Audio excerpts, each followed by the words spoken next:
My name's Hayley Webster and I'm the manager here at the Museum's Victoria Library, where we have a wonderful rare book collection that specialises in natural history. So I'm going to show you a very special book from our collection, A Natural History of the Crinoidea by John Samuel Miller, also known as Johann Müller. One of the reasons this book is so interesting and so special is because of the provenance. So I thought I'd just point out this inscription which says, "To Miss Mary Anning with the author's best wishes."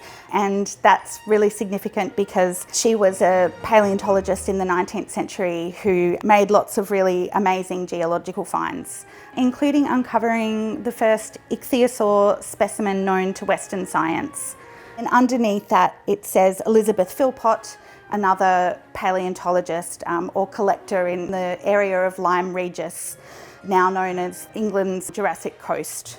The second part of the inscription here, which is in a different hand, says "given to her by," and then there's a little bit of a mystery associated with this because the rest of what's written there has been deliberately erased.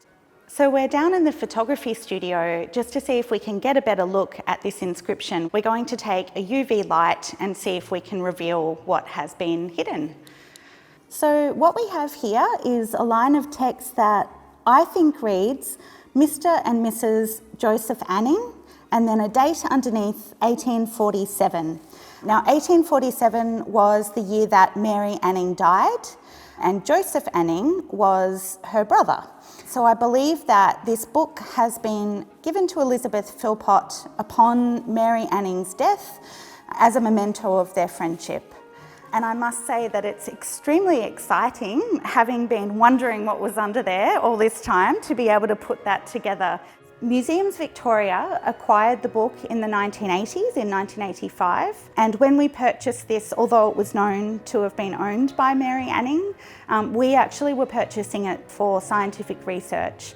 Today, the book lives in our rare book collection, where it's appreciated for its historical significance as much as its scientific significance.